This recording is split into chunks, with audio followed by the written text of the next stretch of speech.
Hey guys, it's your girl Patience Noah Fuller, and welcome to Entrepreneurship Tea, where we are ditching the tea on entrepreneurship. We are sharing our successes, we're sharing the journey of entrepreneurship and those missed opportunities, because like I always say on here, if you don't manage those missed opportunities, they can become failures, okay?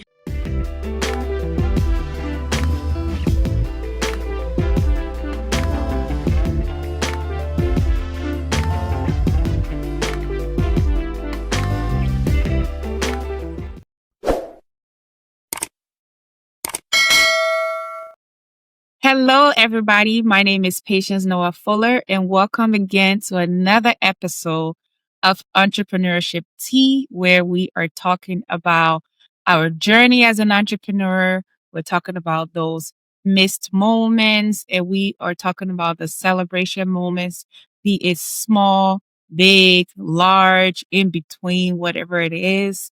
That is what we're here to talk about.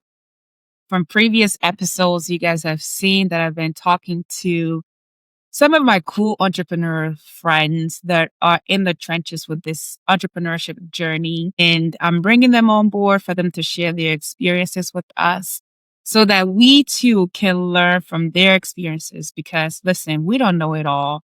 We're all just figuring this thing out. So today I have one of my Goldman Sachs sisters with me in-house. Ms. Lois Krystal is super, super awesome, and I cannot wait to read her bio and then for her to come in so that you guys can know why I chose Krystal to come and share her experiences with us. So Krystal Lois is the creative force behind Black Unicorn Merchandising, a boutique design agency that helps fashion dreamers become fashion doers. With nearly 2 decades in the industry, yes, she's seen it all from Batman hoodies to minimalist streetwear. Krystal blends corporate level know-how with down-to-earth vibes. She specializes in custom design, ethical sourcing, and low minimum manufacturing for brands that want to launch with confidence and style. Whether she's building tech packs or monitoring the next wave of designers, Krystal shows up with heart, hustle, and just the right amount of sparkle. Ladies and gentlemen, please meet my guest, Miss Krystal Lois. Krystal, welcome to Entrepreneurship Tea. How are you doing today, darling? Am fabulous. I'm so excited that you had me on because I listened to your podcast and I love it. So I'm doing fantastic. Even came ready with my tea. Awesome. Awesome. Listen. So, guys, let me just tell you guys, Krystal has been one of those people that's been listening to us via Spotify. And her feedback, when I launched the first episode, it was her feedback that actually made me have the confidence to keep going with this thing. Because when I first launched the first episode, I was like, oh my gosh, like this thing isn't even going to work. Yeah, what am I doing? Yeah, what am I doing? Right. But it's great to have sisters that are, speaking into you. And we would talk about our group that we meet, once a week. Now you join us once in a while, but, of course, we'll touch into that. But I want you, even though we have this awesome bio, is there anything that I left out in your introduction?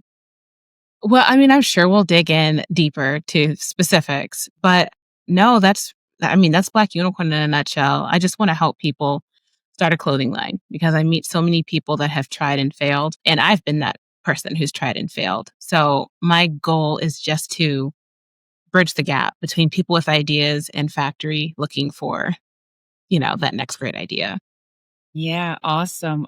Well, welcome.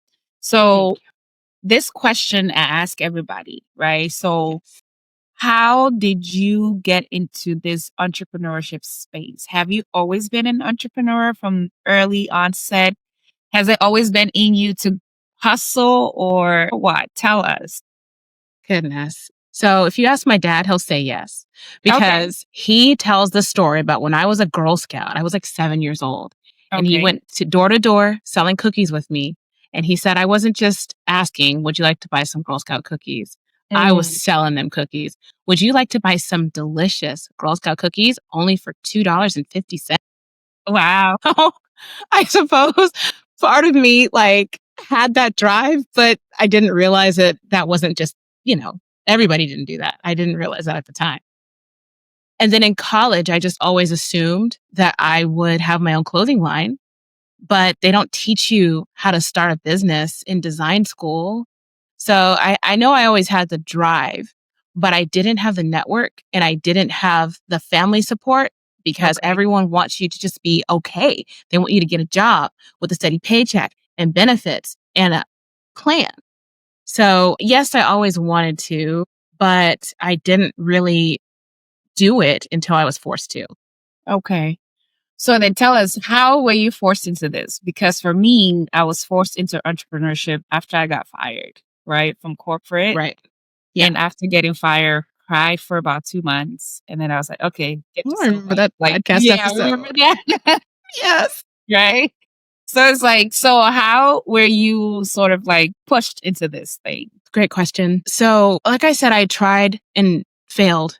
I mean, a dozen times to start a clothing line.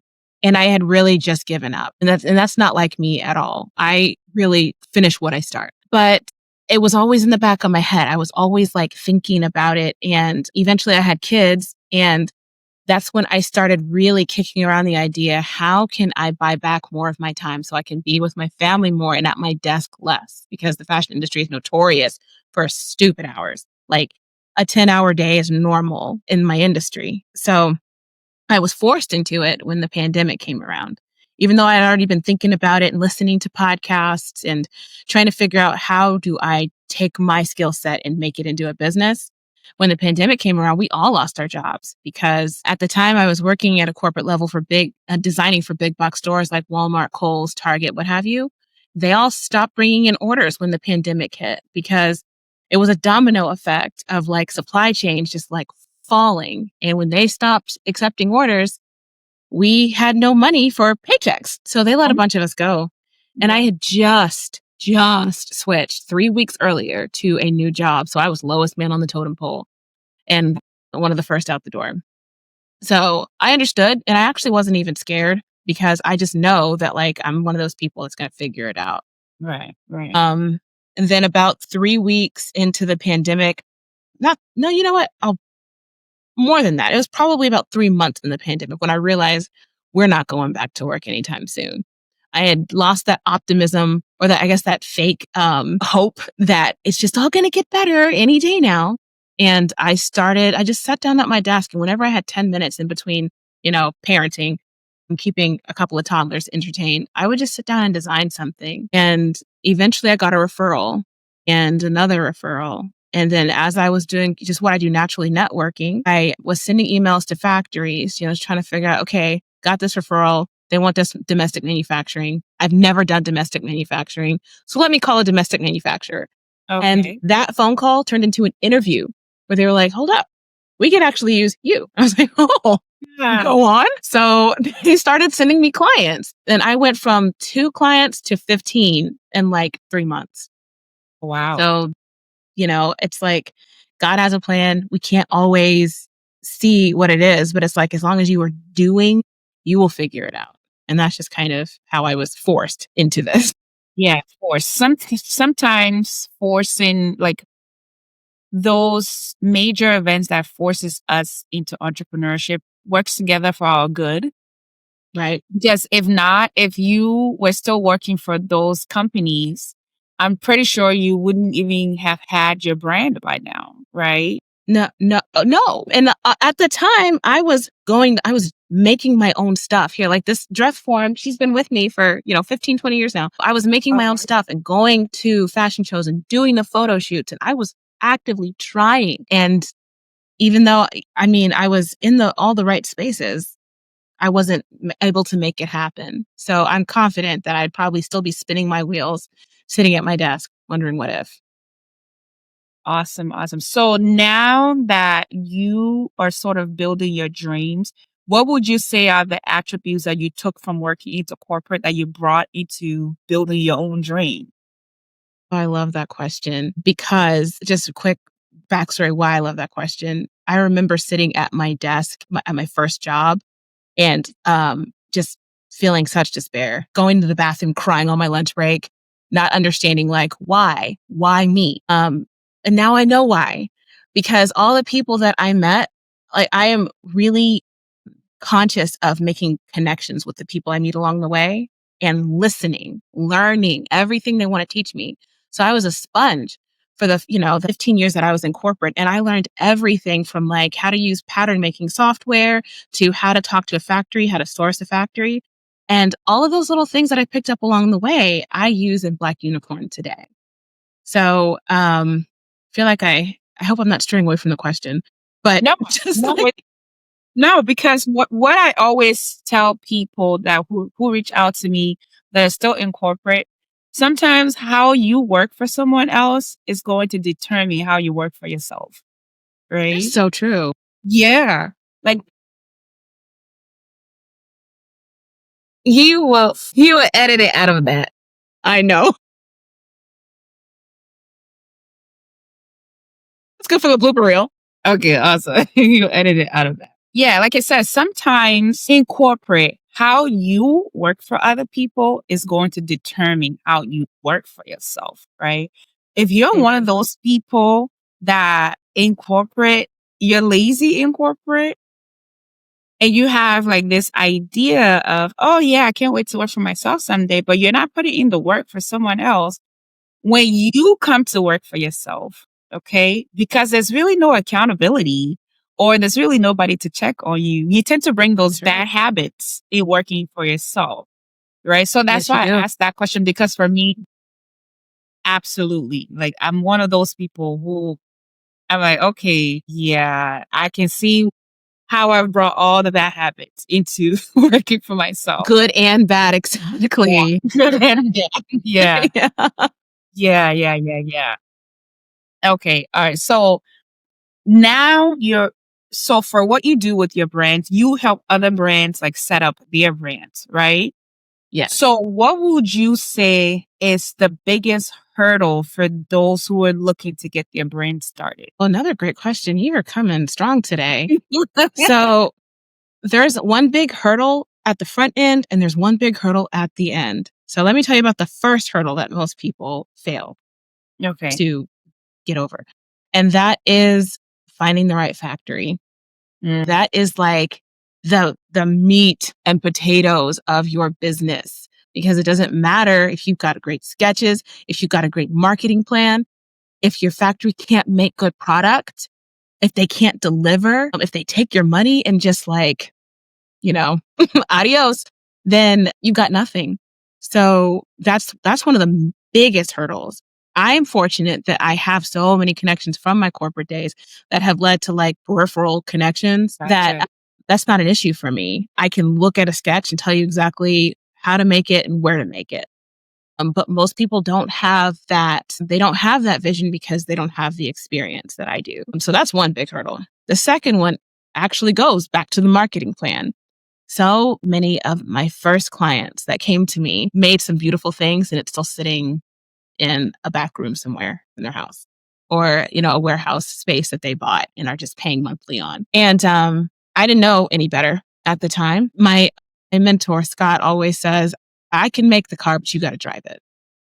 And I was perfectly fine making cars all day. But it's a different story when you're talking about people who are not business owners in any other capacity. They have a 9 to 5. They are spending this little bit of extra money that they've saved, that they've like squirreled away on this Mhm. thing. And they max it out on getting that first production run. And they haven't even considered who's going to buy it. I need a website. What happens now? So that's the second biggest hurdle that I see and really try to help people avoid before they even get started. Okay. So if you were to give like on a high level, like a step by step, like what would you say would be like the first three things as somebody who's looking to get into the design space should look at doing before they even, get into that, oh, I'm going to launch, right? Okay. what would be Yeah. the three major thing? And then if they want to find out the rest, they have to contact you directly. Sure. I actually did a YouTube video on that about a year ago because I feel like that kept coming up in my consultations and trying to like go back in my memory. I mean, obviously you need some sort of marketing strategy. You should do that first. Okay. Like it doesn't matter if you have a great idea. You need to know where you're going to sell it, who's going to buy it before you even get started. And I say that because once we get to the production phase, the type of factory that's willing to take your order differs based on how many pieces you're going to order, what kind of fabric you're going to use, the quality of the garment, if you need any sort of specialty stitching or anything like that. So if you are just going to sell to, mom and pop boutiques, and you want to do maybe a 50-piece run, that's a very different plan from somebody who was trying to get into a Walmart or a Target. And I need to know that at the very beginning. So you need to know a little bit about, or at least have a goal in mind for what the end result looks like for you. And then I guess step 2 is like know your customer. Like, don't just make stuff. Don't just make stuff. The world has enough stuff. There are seashores across the world that have like fast fashion just washing up onto the shore from, like figure out what you're going to make and why the world needs it.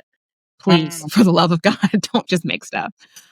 Let's see. If I had to pick a third thing, because those are really the most important. Okay. And I guess your supply chain is so important. Like budget I feel like that's a given. Don't come into this if you don't have, some like a little extra on top of what you need to do this so that you can be successful. You don't want to be stressed out about like, oh, my stuff is made and now it's going to be an extra, $2,500 to ship it here and I'm all out of money. Like that's terrible. I feel like that goes without saying. Have some money set aside. But your supply chain is just so important. Because again, you can have a great idea, but you have to know that your factory can execute. Okay. So number 1, have a strong marketing strategy or have a marketing strategy. Number 2 is have a factory, right? Is it factory? Yes, a strong supply chain. Yeah. Strong supply chain. And then number 3 was, what was it? I'm trying to remember. It was the one in the middle. Yeah, the middle one. My goodness gracious. We're going to have to like rewind and like Ryan is going to place me back on time. He's going to summarize it at the end. It'll come to me while you're talking and I'll be like, oh, I remember number 2. And then I'll just it'll come to us. So actually, while you're talking about the fast fashion, yes, I was watching this video on Facebook the other day about this dumping site that's in Accra, Ghana, where a lot of the fast fashion that is coming from across the world, yes, it ends up there, and they have this huge pile of clothes. And then they tracked it back to Dubai, where they buy, all the unwanted stuff from you, or they don't even buy. It's not a buying thing. It's like a donation that goes into Dubai. And then what they do, they organize it into categories: good, new, or nicely used, and then like the trash, unusable. Yeah, they put it into like pounds, like they just shove them together. And then those in Africa, they will buy per pound, and then they will go back home and try to sort it out and sell it based sorting. So if you're buying like a bulk of something, you could be buying something that's like trashy and you wouldn't even know. Yeah. So so it's like storage wars. Yes. And it's really messy because it's really destroying like the planet. So then my question would be, like, as you come more and more into this space, right? What would you say in your space? How are brands trying to be environmentally friendly as they are looking at producing these like materials and things like that? Yes. As you were talking, I was like, that's number 2. Yep. Yes. Know your customer and don't just make stuff. Like, make good stuff. Know your customer. Yeah. So number 1, marketing. Number 2, know your customer. Don't just make stuff. 3, yes, your supply chain. Those are the 3. Yes. There you go. Yes. Ding, ding, ding. We got it. So to answer your question now, Mhm.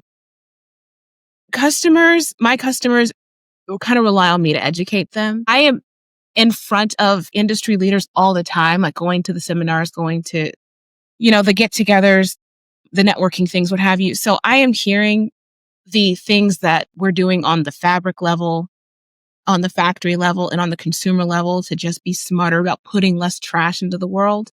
But my customers really rely on me to convey that. And what I tell them is we need to look at our packaging, like make sure, like, can we skip the poly bag and maybe just do one master poly bag instead of a bunch of little ones? Can we look at using a material for your hang tag that is going to be more biodegradable, more earth friendly? Little things like that, down to your fabrics. Can we try not to do neons? Can we try to, if you want a pop of color, let's do it in the print as opposed to like the graphic, as opposed to a bright neon t-shirt that's going to pump chemicals into, potentially the water supply of the people surrounding the factory. And then all the way down to the retail level. When I say don't just make stuff, that also applies to the volume. Let's just get what we know we're going to sell. And when we make it, let's make sure it's quality so it doesn't fall apart, so that it is going to last for wash after wash, year after year, wear after wear. So those are the things that are really important to me. I feel like I can't go as far as saying, like, Black Unicorn is like being super sustainable is like at the top of my list, because I don't always have a say. My customers have the final say. Mhm. And if I could make everybody do a craft paper hang tag and wax paper bags instead of plastic, I would, but I can't. And I don't want to, lie about sustainability like so many brands do. Yeah. I do try to make that a priority for my clients, or at least try to share enough with them so that they're educated and can make the right decisions. That's awesome. That's awesome. Thanks for that. So now Yeah. let's get into like the nitty-gritty of running a business, because you and I, we are part of the Black in Business group, Yes. where we have been meeting consistently for over a year now. And in our group, we talk about different aspects of our business, right? Hmm. So when we came from Goldman Sachs, that experience was a great experience because it sort of opened your eyes to see, okay, these are the things that I'm doing right, and Yeah. I'm on the right track. And then we had that moment where all of us at some point we were crying because we're like, Yeah. Together on a Zoom. I feel like for like a good 6 months, we literally cry every single time we came on our calls. Yep. Somebody cried.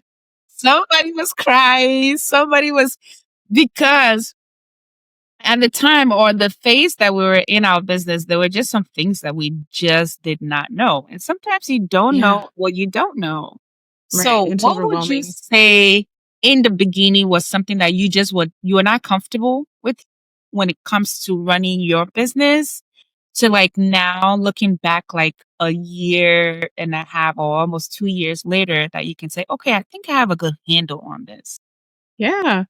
Um, the overarching theme for me was not knowing when to say no.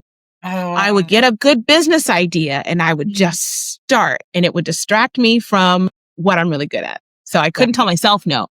I couldn't tell clients that I knew weren't a good fit for me. No, this isn't a good fit. I would take that project on. I would be underpaid. I would be overworked, and I'd have very little to show for it at the beginning or at the end. yeah, And I had a hard time pushing back on vendors that treated me like a little fish. I had a really hard time, just standing in my confidence mhm, and saying, like, I may be small compared to some of your other customers, but I am a giant in my own right. yeah, So I feel like mindset was like probably the biggest yeah. transformation for me. That's awesome. That's awesome. And for me, I think we all saw as we went, for me, it was like figuring out my accounting was like the biggest Oh, challenge for me. Yeah. And yeah. I'm like, like, how much time do you have? Because I could tell you quite a few yeah, things. yeah, figuring out like my numbers and just having like a good grip on my numbers. for me, because what I do, revenue sources are literally like all over the place, right? Whereas like Mhm. every carrier is different, every lines of business is different and things like that. So just trying to like have a good structure and having like a good process where everything was like, at a place where I can have a tunnel vision on it. I didn't have that. So for Yeah. me, I was just super stressed out because I'm like, oh my gosh, I have checks coming in. I have like this coming in all over the place. And Yeah. they come, like different times of the month. And some checks I get like 2 months later and things like that. So for me, it was just stressing me out. And now I have a pretty good system in place because almost That's everybody is on amazing. EFT, so I get my commissions on time, and then carriers do end up downloading policies into my Mhm. system. I have like Mhm. my management system, so it sort of helps me understand okay who's coming up for cancellations and things like that. So for me, Yeah. that was like my biggest challenge. Everything else, I wouldn't say I had everything else down packed. But it's just because we're doing business all over the place. I mean, ugh, gosh, thank God for I feel like our I need to add one more thing yeah. because as you were speaking, I was like, "Oh, there is another pretty big hurdle." In corporate, and I also like to just, like, give you a round of applause for, like, getting your stuff buttoned up because I feel like that is the dream. I'm working towards that. But, one of the things that was really hard for me was what happens after the design process. I could Mm, design my tail off. I knew how to talk to factories. I could get a first sample made, but the first few orders that I had to place a purchase order, um, make a big payment to the factory. Like we're not talking about a couple $100s anymore. We're talking about like a few thousands of dollars. Like figuring out how to do my first wire transfer to an overseas factory. And then logistics, figuring out how to get it from a factory in Chennai, India, to my client's house in Atlanta. There's like so many little things that happen along the way, and I didn't know anything about that process. So going from wearing a designer hat to wearing a business owner hat and like knowing the entire process, which honestly is optional. I have a lot of friends who don't and refuse to do the entire process. But for me, having the clothing line is the end goal, which means I got to figure out everything leading up to right. that. And that was a big hurdle for me, And but then I got it also now. too, it's important that you know that because you're helping other businesses set that piece up, like, set up their business. So you need to have some sort of knowledge on that to help guide them too. Exactly. I agree. That's awesome. That's awesome. Okay, so now that we are in our business, I mean, I know we haven't figured it all out, right? And we talk about that all the Right. time. Yeah. Let's talk to those who may be at the stage right now that feel like because I haven't figured it all out, it's making them feel like they're failures. Like, how would you talk to those people to get their spirits up? Because I feel like, I'm going to answer this question, and then I want you to answer that question too, because I'd love to hear your thoughts on that okay, as well. yeah, I listened to a podcast several years ago when I was considering going the coaching route instead of mhm, actually doing manufacturing. okay, And I was watching something on teachable.com. And that's just one of those platforms where you can like upload your online course. okay, And it said that no matter who you are, you know a little bit about something or a little bit more about something than someone mhm, else. So yeah, you could teach that person what you know. You don't have to be the industry leader or the authority to coach someone who knows a little less about a subject than you.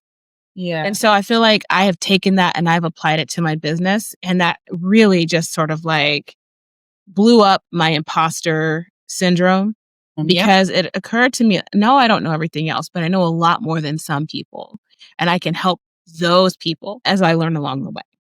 So that's what yeah, I would tell whoever is feeling like I can't do it because I've never done it before. Like you know more than you think. And like just start with what you know and allow yourself I guess like give yourself the some grace, grace to yes, grow and learn as you go yeah. along.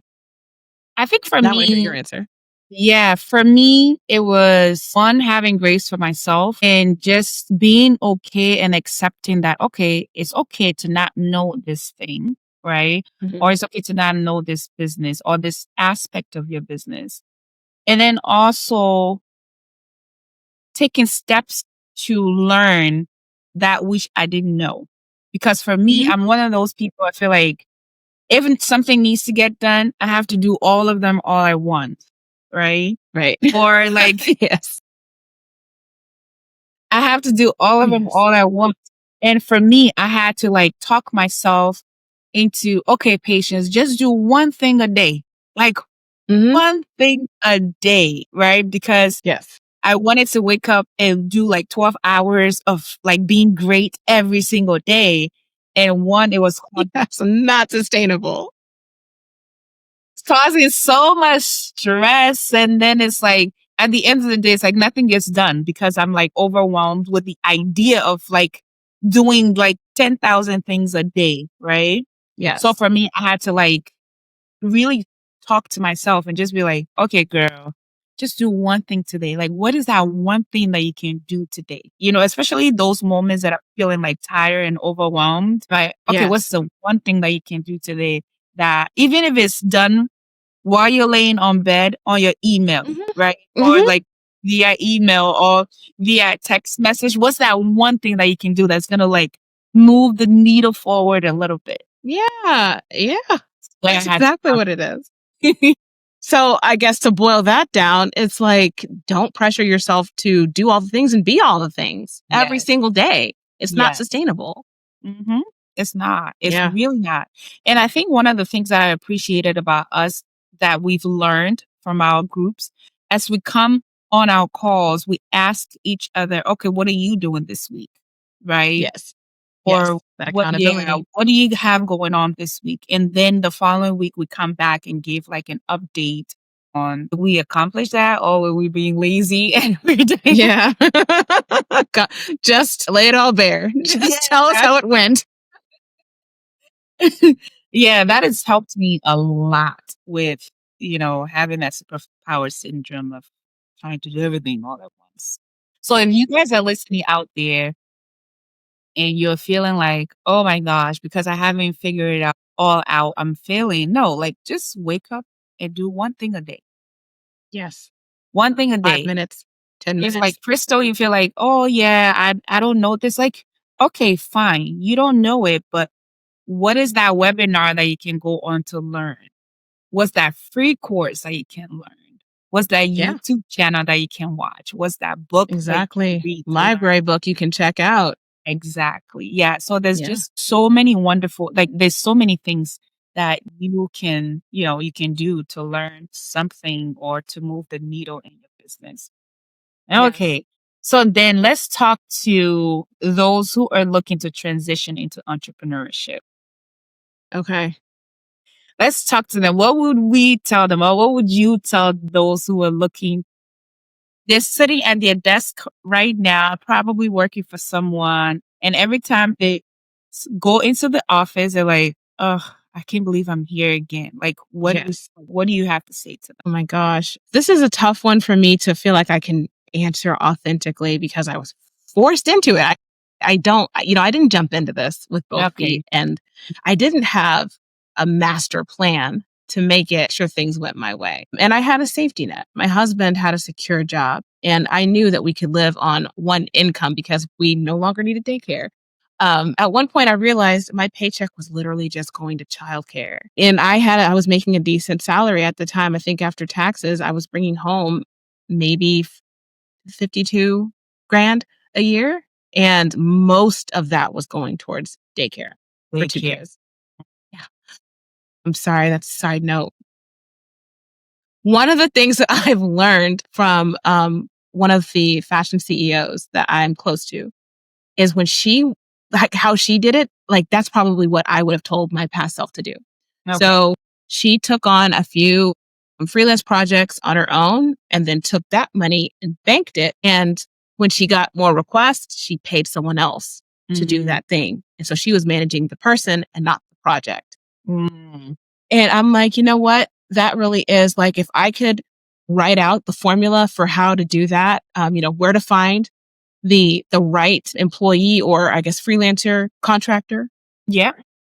how to price your projects so that you're making enough money for you and making enough money to pay somebody, I feel like that is the answer. Yeah. I don't have any personal experience with it, but I feel like you have to figure out a way to not stretch yourself too thin, Yeah. but you also don't want to put your dream on the back burner forever because there will never be enough time. There will never be enough money. You're never going to have enough money. You might, if you're smart, if you can invest Right. in some things that are going to be making money while you sleep, as they say, then, maybe you can stash enough in your savings to eventually quit and focus on your passion full time. But for most of us, I don't think that's reality. Yeah. So I think figuring out a way to get some help on starting that business so that it's working in the background as you're at your desk, then maybe that's the answer. Yeah. And also I would add to what you said, like number one is figuring out how to get revenue. You can have a great design, you can have a great product, but if that is not bringing in revenue and you have all these bills and all these like things that you need to pay for, then I would say probably hold off a little bit until you can figure out how is this idea going to bring in revenue. Because Yes. when you quit your job and you come into it, like she said, her husband was her safety net. If you come into business and you don't have a safety net, be it savings, be it an extra person, that's going to be able to support you financially, you won't last long in business because at the end of the day, you're so stressed out as to, okay, how can I make enough money from month to month because bills don't go on pause, right? Or expenses Right. don't go on pause, right? So number one thing I would say is whatever your idea is, whatever that business is, figure out how is this going to generate income? Yes. How the expenses that I'm going to have, anticipate your expenses. It may not be 100, but anticipate your expenses and then make sure that whatever revenue this thing is going to generate is going to cover my expenses for that month. That was something that I didn't even factor going into business, right? But now, Right. 5 years later, revenue, figuring out streams of revenue or how you're going to generate revenue should be the number one thing. People come Can I into add to that, Patience? yeah, yeah. Because I thought of something I wish someone had told me so I could tell some of my clients at the beginning. And it's basically, like you said, make sure that whatever you do is going to generate revenue. One of the things I think people do when they start a business is they think that they have to buy a bunch of stuff and subscribe to a bunch of things. And that's the business. That is not the business. If you want to sell shoes, buy a case of shoes and a website and an Instagram. Don't buy a storefront and a bunch of foot, mannequins. You spend a bunch of money on a fancy photo shoot because none of that's making you money. That is not the business. And that will come as you actually sell shoes on this website. And that's just like a very overarching example. But Yeah. don't feel like you need to sign up for these expensive subscriptions and pay a bunch of money for Facebook marketing and advertising, that sort of stuff. That's not making you a dollar. That's literally just taking money out of your pocket. And now you're stressed out about that as opposed to moving merchandise. Yeah. So, yeah, that's it. Yep. Make sure you can generate money. That's all we have. Amen. Yep. Okay. So as we come to close, what would you speak to my audience? What advice do you have to give to them? Encourage my people out there. Well, I will do my best. I'm just going to continue to echo that you know more than you think. And don't be afraid to try and fail. I cannot tell you how many books I've read about entrepreneurs that we all look up to. Mark Cuban is like my hero. I read everything he writes or says. Yeah. And that man has had more failed businesses than I can even count at this point. So I would just really encourage you to step out in faith and be smart about it, but learn as you go. Yeah. Yeah. Learn as you go, guys. Learn as you go. Thank you so much for that, Krystal. So if my people want to find you, if someone who's watching wants to launch a brand and they need to get in touch with you, how can we find you or how can they Good question. So my internet address is you can go to Black Unicorn Merch, BlackUnicorn Merch, MERCH.com. If you go to Contact Us tab and you fill out the questionnaire, then it will allow you to sign up for a free consultation. And then we can talk through exactly what it is you're wanting to do and figure out if we're a good fit. I'm all over the social media. Actually, on my website, if you scroll all the way down to the bottom, there's all of my direct links to my social media there. But if you look for either Black Unicorn Merch or BLK Unicorn Merchandising, it's like some combination of Black Unicorn Merch or Black Unicorn Merchandising. That's how you can find me on YouTube, Instagram, LinkedIn, and Pinterest. Awesome. Awesome. Yeah. So, guys, we're going to have her links in the description of this episode. And then we will also have her social media tags as well. So you guys can follow her and you can sit with her for a consultation and see if she'll be a good fit for you. But just make sure that you mention that you saw her on Entrepreneurship Tea podcast. Yes, do that. Y'all listen to the podcast. It's so funny. Tell her you saw her through Entrepreneurship podcast. But Krystal, thank you so much for your time. Sincerely appreciate it. And guys, please follow Krystal. Follow Entrepreneurship Tea. You know our platform. Our social media tags. You can find us on LinkedIn. Find us on we're not on Facebook, but you can find us on Instagram, and you can also find us on Spotify and YouTube at Entrepreneurship Tea. Thank you for your time. Thank you, Krystal, and have a great day, everybody. Thank you, Patience.